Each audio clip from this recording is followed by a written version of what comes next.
Hi. This is probably going to be the most difficult video I've made so far. And part of the reason it's so difficult is because of a video that I failed to make before. When I first started talking about doing these videos, one of the things I said was that I was probably going to at one point do one featuring my enormous cat. And I always meant to. There was always a reason not to.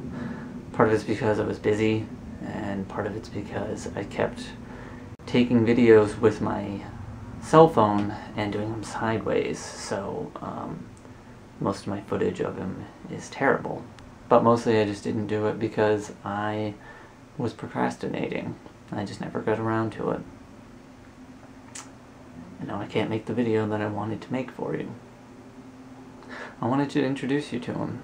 I wanted to tell you about when we first got him a couple of years ago. He was already 14 years old when we got him, and I remember when the owner brought him to her apartment and opened the carrier. We didn't actually know what to expect. We just knew that he was really big. And when he crawled out of that carrier, he had this enormous belly swaying underneath him, and his hair was all messy. It was like he'd just been picked up off the street or something. He waddled his way up a couple of stairs in our apartment and found a chair to hide under and stayed under there pretty much the entire day. We tried to get him out with some treats. We tried being nice to him, but he hates strangers and strange places. And no matter how hard we tried to be calm and nice and everything, but the entire day, whenever either me or my wife got anywhere near him, he would just hiss and rear back at us. And it was funny because the only time he came out was when he heard a rustling bag that he thought was treats. It wasn't, but he ran out to investigate, realized what was going on, that we were just eating something, and went back under his chair.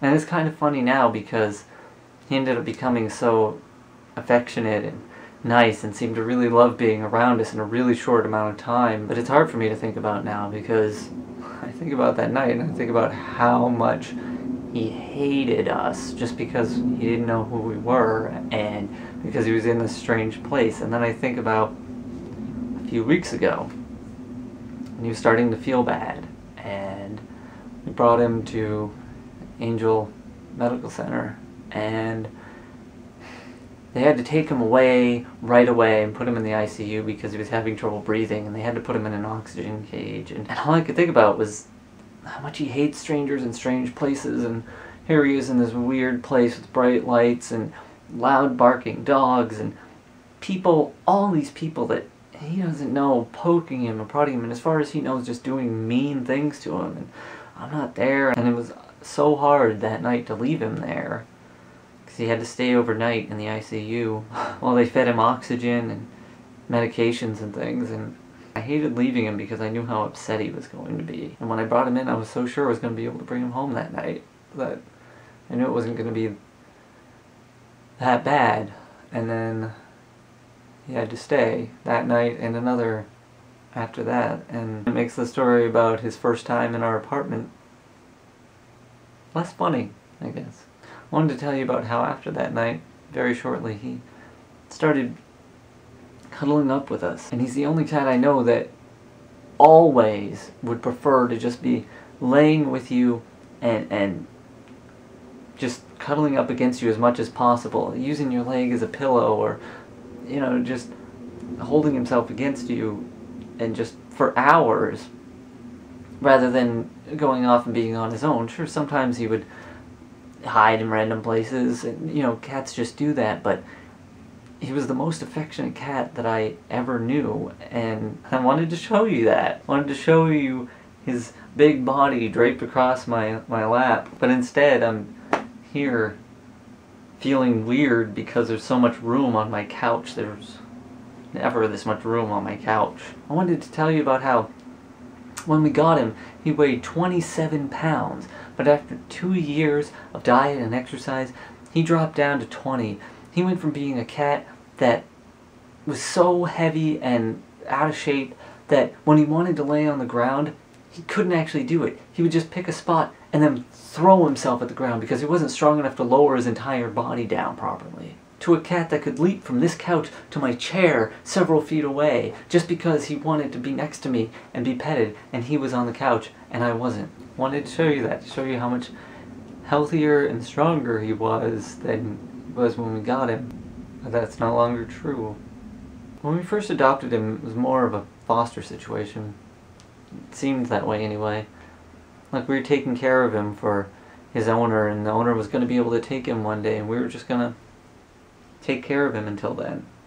I believed that when we got him, and pretended to believe that for a lot longer, because I knew he was old and overweight when we adopted him.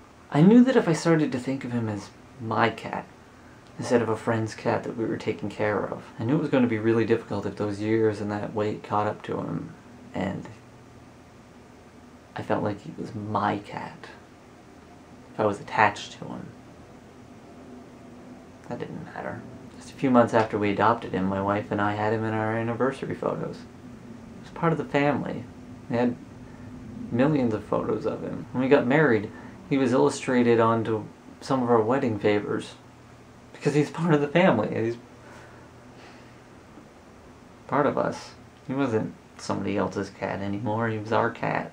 Everything we did kind of became centered around him. We stopped sleeping in late on the weekends because by 8 he'd be scratching on the door looking for food. We moved to an apartment with an inconvenient commute just because it was one that would actually accept pets. Whenever we wanted to go on a trip for any amount of time, our biggest concern was always how we take care of the cat. We changed all these things for him, and it's because we loved him, and I wasn't ready. A few weeks ago, I first brought him to the hospital. They told us he was in heart failure.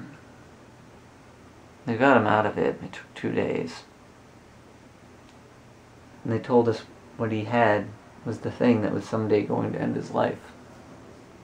But we thought we had 6 months, maybe a year. We put him on the meds, and every day we gave them to him and he seemed to be doing so much better. And then one day he wasn't. He seemed to be breathing harder again. We rushed him down to the hospital as fast as we could. They told us he was back in heart failure. They were going to start treatment immediately. And they never got the chance. And so you guys never got the chance to meet him. I was too slow, and I never made the video that I wanted to make. I'm giving you this one instead. Wanted to make that video for you, but I didn't. So I'm making this one for him. I've never really missed anyone like I miss my cat. I always thought of missing someone as always just having this feeling like you want them to be around, but this is different. This is missing in the sense that there's something actually gone. It feels like there's something that's supposed to be there. Every part of my life, everything I do in my apartment, I feel like there's something that isn't there that's supposed to be. And I realize that's what people are talking about when they miss something.